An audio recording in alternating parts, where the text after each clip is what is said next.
21. The graph of y equals 2x squared plus bx plus c is shown, where b and c are constants. What is the value of b times c? There's a couple different ways that you can do it. This, if you've been watching these in sequence, or you've been watching the video where they're all back to back to back, you can see like the past 3 or 4 I've been saying there's like 3 or 4 ways to do this one. It's again, there's several different ways you can do it because they give you multiple points.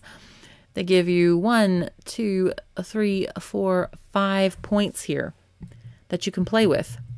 So I'm going to write them all down. First they give you, -3, 0. Then they give you -2, -6.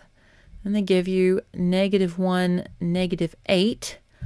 And they give you 0, -6. And then they give you 1, 0. So they're giving you the x-intercept, they're giving you the zeros, they're giving you the axis of symmetry. A lot of different ways you can do this. So we need to solve for b and we need to solve for c. You can solve for b and c independently, or you can solve for one of them and use it to solve the other one. It doesn't really matter. It's whatever makes the most sense. I say that a lot, but it's true. I say it because it's true. All right, so here's one way if you want to solve for b. The formula for the axis of symmetry is -b over 2a. That x is equal to that. X is equal to -b over 2a. And here, the axis of symmetry, my x there would be a -1. And I know my a is 2. They gave it to us.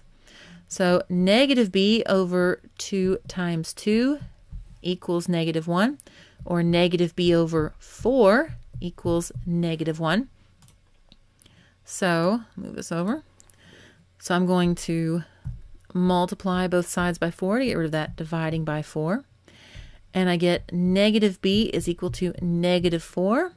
So I just multiply both sides by -1 to get rid of those negatives. And I get that b is equal to 4.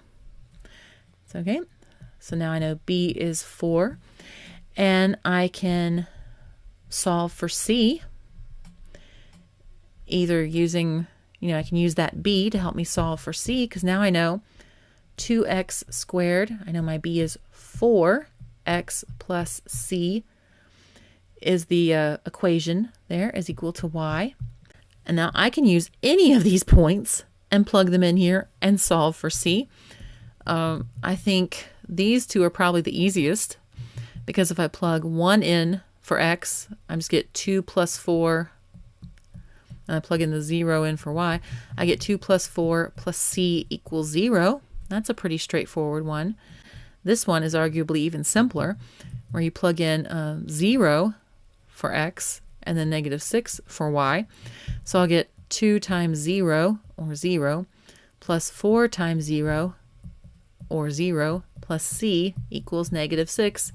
C is equal to -6. Okay. Another way that you can get the b is you can actually start with solving for c and then use it to get the b. And what I mean by that is if I started over here and I didn't know, come here, eraser, come on, there we go. Even if I didn't know what the b was, I still know that putting 0 in, multiply b times 0 is going to be 0. So I still would get that same equation of 0 plus 0, regardless of what b is, plus c equals -6, and I would get that my c is equal to -6. And then you can, once you have that information, -6, then you can solve for b using one of these points. Like we use the b to solve for c, and then this way you have the c and you can use it to solve for b. Both work, you're still going to get that same answer.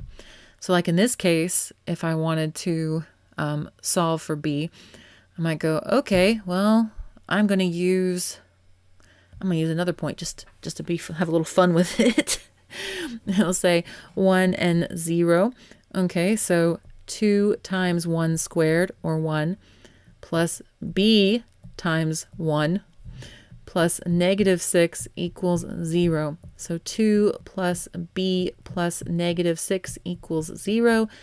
2 plus negative 6 is negative 4 plus b equals 0. So I'm going to add a positive 4 to both sides and get b equals 4. Same result. They've given you a lot of options on that one. So now I have whichever way I chose to do it, however I wanted to attack it, whatever made the most sense to me. I can find that b is 4 and c is negative 6. And they don't want to know either of those. They want to know what's the value of b times c. 4 times negative 6 is negative 24. I'm debating whether it's a good idea to show those multiple ways, but, because people can view things different ways, I'm hoping that's helpful and not just like information overload. If it is, I'm really sorry. I'm trying to be helpful.